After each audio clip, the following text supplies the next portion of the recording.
आपके लिए ठाकुर जी सहज हो गए। परमात्मा की प्रियतम की सहजावस्था को रास कहते हैं। सहज अवस्था समझते हैं?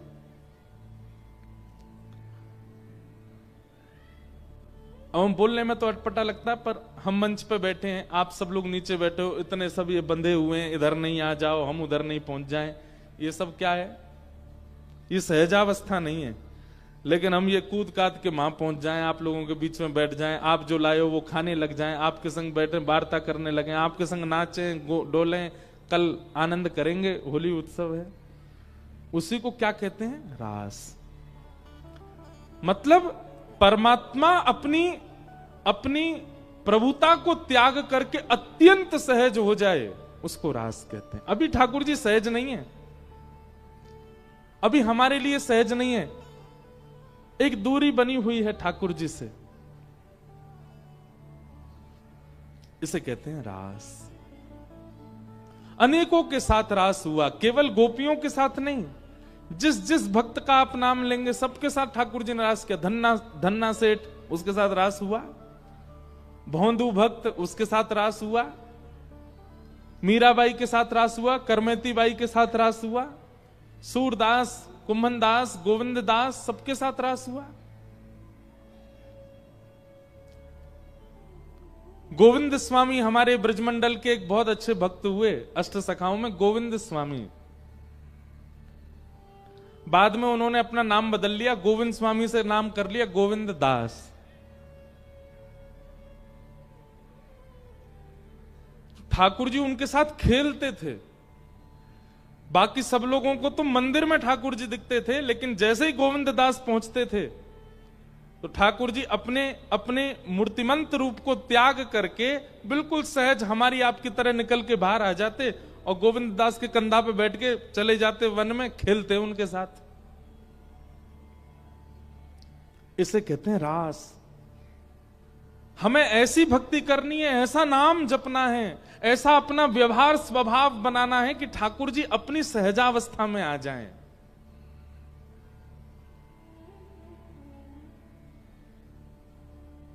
एक दिन गोविंद स्वामी से ठाकुर जी बोले, ए गोविंदा, हाँ छुपन छुपाई खेलेंगे चलो। और सबको दर्शन देने के बाद जैसे मंदिर बंद करने का समय आया, दोपहर में मंदिर बंद होते हैं हमारे ब्रज में।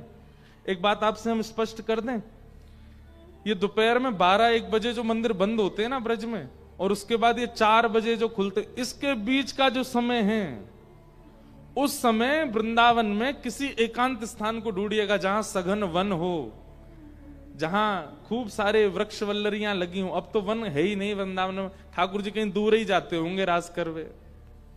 उस समय आप वृंदावन के किसी बीथिन में, वृंदावन के किसी वन उपवन में डोलिए और वहां भजन कीजिए। ठाकुर जी उस समय पर वन में ही होते हैं, इसीलिए मंदिर बंद। ठाकुर जी सोते नहीं है दोपहर में, 12 बजे से 4 बजे तक मंदिर बंद इसलिए नहीं होते कि ठाकुर जी सो रहे, नहीं, ठाकुर जी गैया चरावे गए वन में, वन में ही मिलेंगे आपको। या फिर गोविंद स्वामी जैसे, गोविंद दास जैसे किसी भक्त के साथ लीला करने गए ठाकुर जी, इसलिए सारे मंदिरों के कपाट बंद होते हैं दोपहर में। वही समय है ठाकुर जी के रास का। तो गोविंद दास के साथ ठाकुर जी छुपन छुपाई खेलवे गए।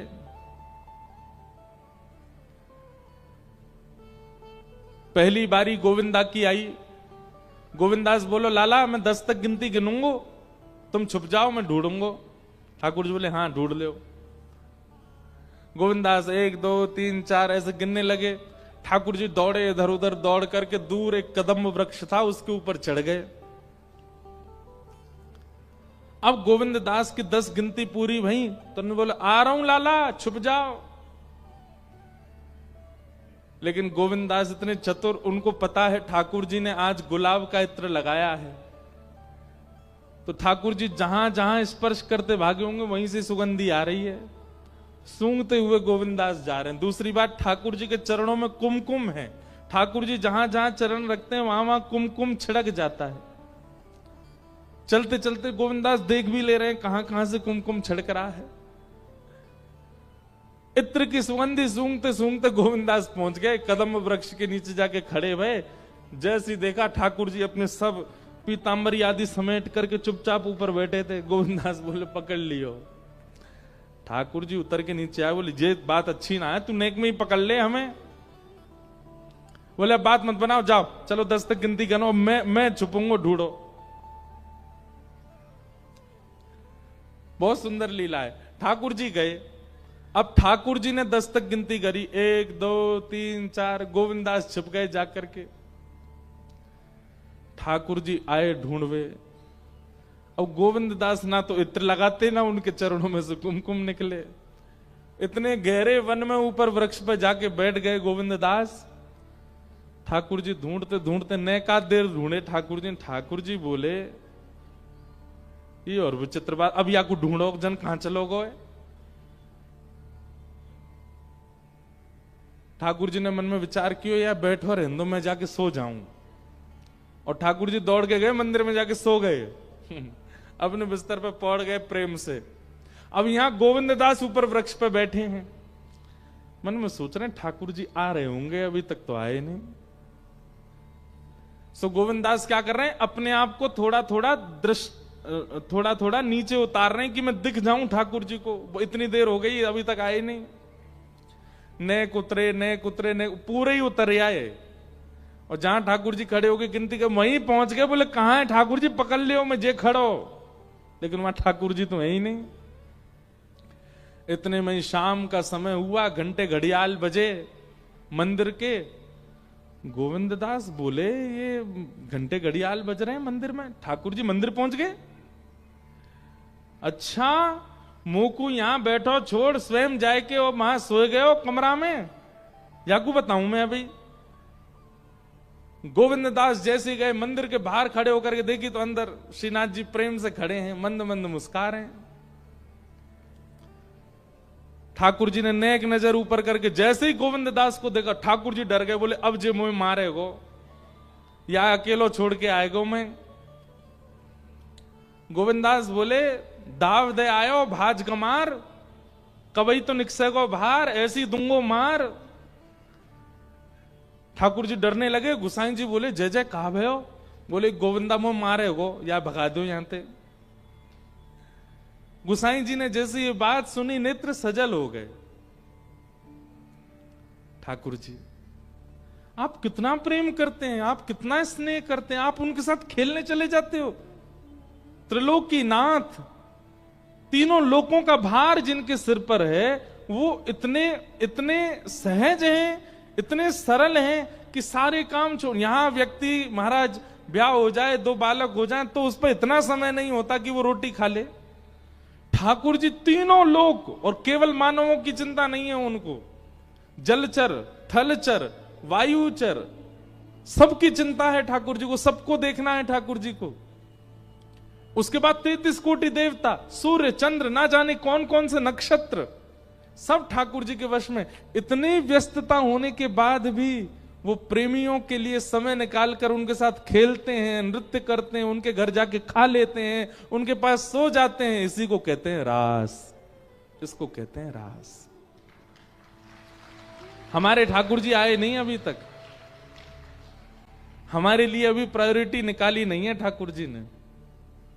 सोचो बंधुओं, आपको कितना प्रेम देना पड़ेगा तब जाकर के ठाकुर जी आपके लिए समय निकालेंगे।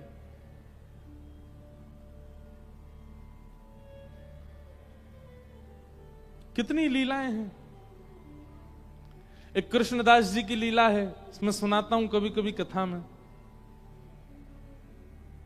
उन्होंने कहीं कथा में सुना, और ये महाभारत में ऐसा लिखा है कि अगर कोई व्यक्ति बेनागा बिना एक दिन भी छोड़े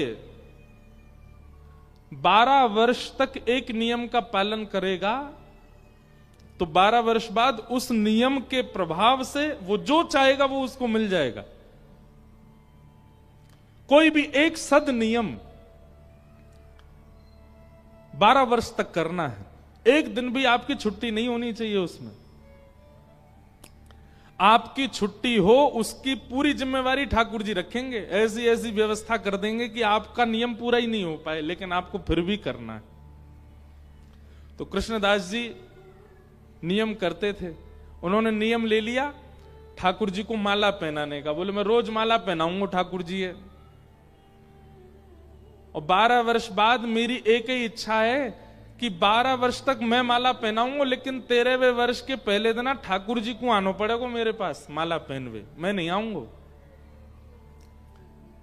नंदगांव में रहते थे, रोज माला बनाते और रोज लेकर के नंदगांव में ऊपर ठाकुर जी को पहनाते। बारिश हो, गर्मी हो, जाड़ा हो, बुखार हो, पीड़ा हो, कुछ भी हो जाए, लेकिन उनकी माला बेनागा रोज पहनाते। और माला पहनाने के बाद ठाकुर जी के कान में बोलते, लाला इतने दिना और रह गए, इतने महीना और रह गए, इतने वर्ष और रह गए। मेरी इच्छा पता है ना लाला, और कछु ना चाहिए, बस 13वें साल के पहले दिन तू आए जाइयो तो माला पहनाऊंगा वहीं अपनी कुटिया पे। 12 वर्ष पूर्ण होने लगे। अंतिम दिन था 12वें वर्ष का, और श्री कृष्णदास जी बेचारे रोते रोते जा रहे हैं। बोले मेरी सेवा पूरी है गई आज 12 वर्ष को नियम पूरा है गयो मेरो। ठाकुर जी के गले में माला पहनाई और कान में बोले लाला अब मेरी सेवा पूरी होगी, अब मैं ना आऊंगो, अब तू आइयो मेरी कुटिया पे।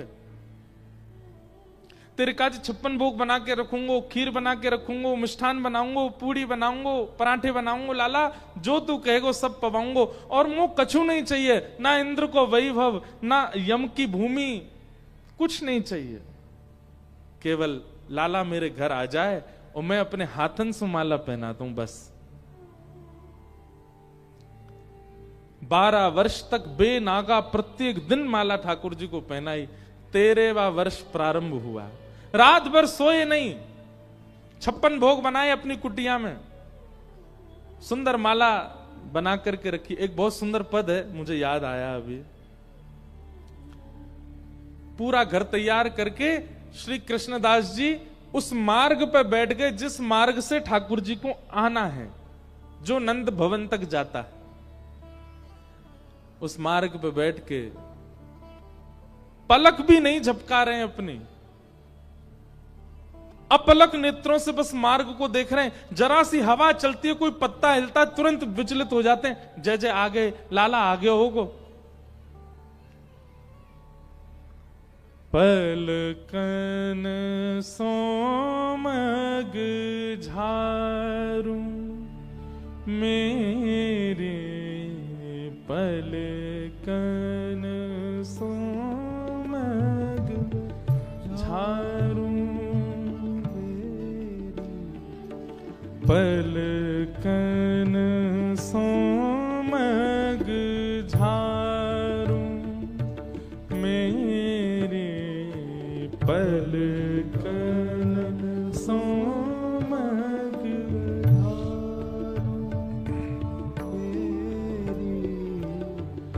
जामग मेरो गिरधार आवे, जामग मेरो गिरधार आवे, जामग मेरो गिरधार आवे, जामग मेरो गिरधार। मग को मतलब रास्ता।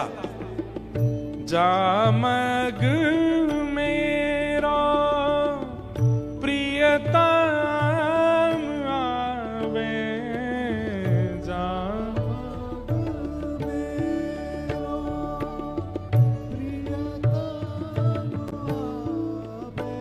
हे तन मन जो बनवारू, मैं तो तन मन वारू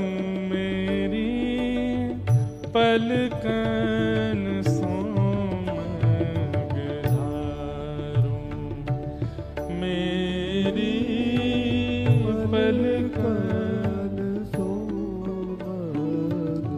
कृष्णदास आज सुबह से बैठे हैं उसी मार्ग में जिस मार्ग से नंद भवन से ठाकुर जी आएंगे। पलक भी नहीं झपका रहे हैं, अपनी आंख खोल करके बैठे हैं। बोले मैं वो क्षण ऐसा ना हो कि मैं पलक झपकूं और उसी क्षण ठाकुर जी आ रहे हूं, वो क्षण में विश्रामना नहीं चाहता, मैं छोड़ना नहीं चाहता। सुबह से दोपहर हो गई, ठाकुर जी नहीं आए। दोपहर से शाम हो गई, ठाकुर जी नहीं आए। शाम से रात हो गई, ठाकुर जी नहीं आए। रात से जब अर्धरात्रि हो गई तब तक भी कृष्णदास जी बैठे रहे। आ रहो होगो लाला, अभी व्यस्त होगो, यशोदा मैया ने पकड़ लियो होगो, नंद बाबा ने। आज से ज्यादा 100-150 साल पुरानी घटना है ये, नंदगांव की।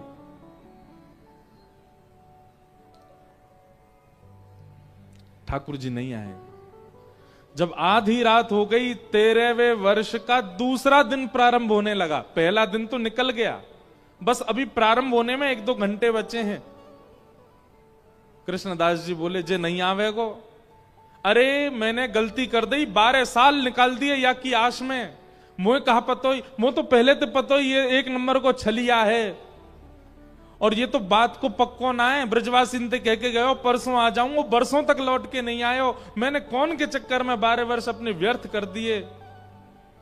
अरे कौन की कथा सुन के आए गए मैं, वहां में मैंने सुन ली 12 वर्ष नियम करने मोए। आज मैंने 12 वर्ष तक ना धूप देखी, ना ताप देखी, ना बारिश देखी, ना बीमारी देखी। रोज गयो माला पहनावे, और कछु मांगी तो है ना, कोई इंद्र की संपत्ति मांगी हो, ब्रह्मा को लोक मांगो हो, कछु तो मांगो नहीं, केवल इतना ही तो मांगो मेरी कुटिया में आ जाइयो। नहीं आयो। हमारे ब्रज के लोग ऐसे ही हैं, जब गुस्सा आवे ना तो तू तड़ाक पे ही आ जाए। और हमारे ब्रजवारे प्रेम में भी तू तड़ाक में ही आ जाएं। 2 स्थितियां ब्रजवासी की, बहुत प्रेम में आ जाएंगे तो भी तू तड़ाक पे आ जाएंगे, और बहुत क्रोध में आ जाएंगे तो भी तू तड़ाक पे आ जाएंगे। अगर ब्रजवाले आपसे आप करके बोल रहे हैं तो समझना ना तो इनको हमसे प्रेम है, ना इनको हमसे बैर है। अगर वो प्रेम या बैर में होंगे तो सीधे तू पे ही आएंगे।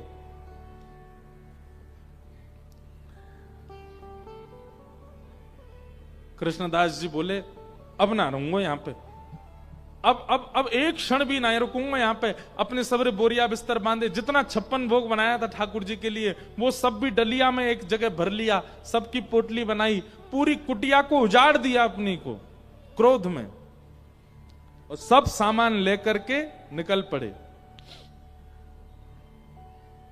कहां? बोले 12 साल नंदगाम में रह लियो, नहीं आयो छलिया, अब अंतिम श्वास तक बरसाने में रहूंगा, किशोरी जी के पास रहूंगा।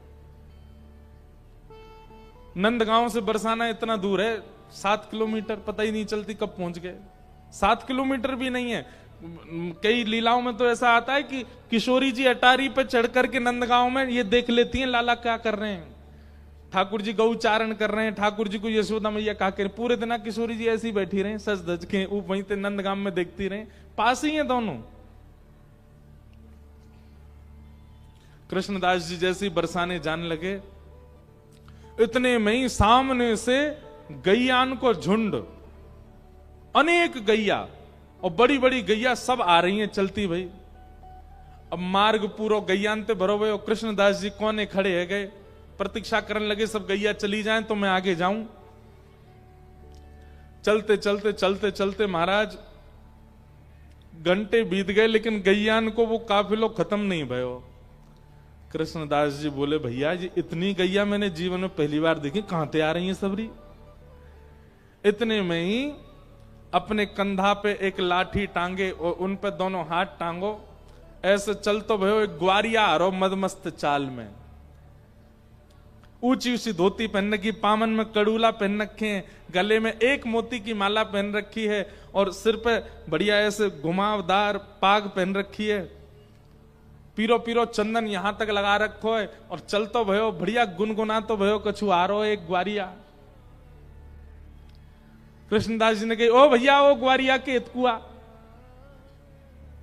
ग्वारिया गयो, कहा बात है बाबा? बोले भैया ही कौन की गैया है? इतनी गैया मैं कब तक खड़ा हूं यहां पे, जो पूरी ना है रही।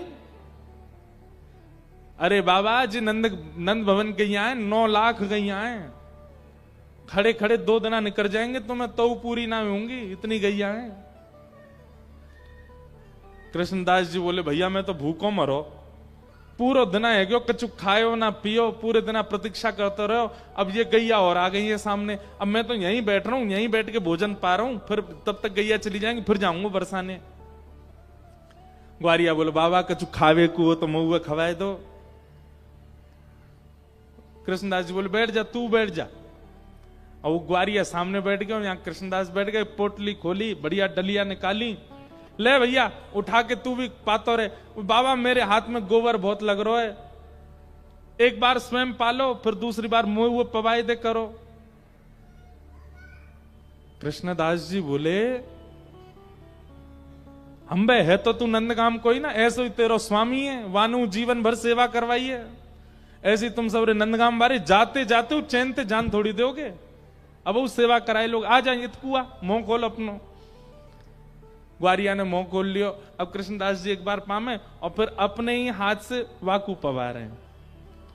पाते पाते ग्वारिया के नेत्रन से आंसू आने लगे। कृष्णदास जी बोले भैया रो काई करो, का भयो? बोले बाबा मैं यूं सोच रहा हूं 12 साल ते एक दिन ऐसा नहीं निकलो कि मैंने माला आपके हाथ की नहीं पहनी हो, पर आज पूरा दिन निकल गयो मैंने माला नहीं पहनी सुबह से। जैसे ही कृष्णदास जी ने सुनी माला नहीं पहनी, हाथ पकड़ लियो, कौन है तू, अपना रूप दिखा। तुरंत त्रिभंग लली श्याम सुंदर प्रकट है गए ग्वारिया के रूप में। और बाबा तो बोले देख बाबा अपनो वचन निभायो मैंने, अभी 12वें वर्ष को अंतिम दिना पूरा नहीं भयो, 13वें वर्ष को पहले दिना अभी पूरा नहीं भयो, मैं आ गयो तेरे पास, अब मत कहियो कि मैंने नियम पूरा, ला चल माला पहना दे। कृष्णदास जी के नेत्र लाल पड़ गए, मुख ताम्र वर्ण का हो गया। ठाकुर जी बोले बाबा एक बाबा गुस्सा का कर रहा है, अब आ तो गो तेरे सामने, अब मुझ गोद में बैठा ले, मुझ प्रेम कर ले और तू जो चाहे वो पवा दे, जैसे चाहे जो चाहे कर ले। कृष्णदास जी बोले मैं सब समझ रहा हूं, तू काई को आयो है? बोले 12 वर्ष नंदगाम में रहो, कभी नहीं आयो, लेकिन बरसाने की तरफ मुख कहा कियो कि प्रकट है क्यों सामने, अब ना रहूंगा यहां पे। और अपने सब पोटली ओटली उठा के सीधे भागे बरसाने। ठाकुर जी पीछे पीछे दौड़े, अरे बाबा रुक जा, मैं आ तो गयो। बोले ना किशोरी जी की तरफ मुख कियो तो तू प्रकट है गयो, किशोरी जी के चरणन में रहूंगा तो तू रोज हाजिरी लगावे आवे, वो मही में ले करूंगा तो ते। और सुन लाला, ठाकुर जी बोले कहा, बोले आज तक मेरा नाम कृष्णदास, आज मैं अपना नाम बदल रहा हूं, अब मेरा नाम है राधा दास, अब मैं वही बन के रहूंगा, अब मैं ही रहूंगा। और श्री कृष्णदास जी राधा दास बन गए और श्री जी के चरणन में जाकर के आनंद से विराजे। ये है रास। ये क्या है? रास। हमारे साथ नहीं होता। हम तो सुबह बत्ती घुमाई दई, अगरबत्ती घुमाई दई, भोग लगा दियो, चना चनोरी को पाले ही चले गए, रात में आकर के वही भोग लगा के सो गए। आजकल बस थोड़ी बहुत नाम जप में थोड़ी रुचि बन गई है, थोड़ी कथा वथा सुन लेते हैं, इसके अलावा कुछ नहीं। हमारी इच्छा ही नहीं है कि हमारे ठाकुर हमारे संग रास करें, तो वो भी क्यों करेंगे? आज ही विचार करो कि ठाकुर जी बहुत दिन है गए, लड्डू गोपाल बने, यूं ही रहे हो हमेशा, अब ने हमारी सेवा को फल हमें दो। का फल चाहिए? वैकुंठ नहीं चाहिए, स्वर्ग नहीं चाहिए, अब फल ये चाहिए कि आप सहज है कि हमसे बात करो, हमारे साथ घूमो, हमारे संग चलो। कोई और को नहीं दिखने चाहिए, कोई और को पता नहीं चले, पर अब हमारे संग रास करो। कथा सुनवे को, नाम जप करवे को, भक्ति मार्ग में चलवे को, यही फल हमें चाहिए कि जब तक हमारे प्राण हैं तन में, हमें रास को अनुभव हो ठाकुर जी के साथ। तो रास का मतलब क्या है? परमात्मा की सहजता को रास कहते हैं। अभी परमात्मा कैसे हैं? अभी परमात्मा सहज नहीं है, असहज हैं। ये देखो पहले दिन आते या 7वें दिन ऐसे ही खड़े हैं, न को परिवर्तन नहीं आयो इनमें। क्यों? ये असहज है। और प्रेम का यही स्वरूप है कि वो असहज व्यक्ति को सहज बना देता है।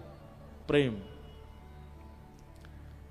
ठाकुर जी हैं तो बहुत सहज, उनका चित्त, उनका स्वभाव बहुत सहज है, पर हम आप सब लोगों की भावना को वो देखना चाह रहे हैं। अगर वो प्रेम युक्त होगी तो ठाकुर जी सहज बनने को तो तैयार बैठे हैं, आप सहज बनाओ उनको।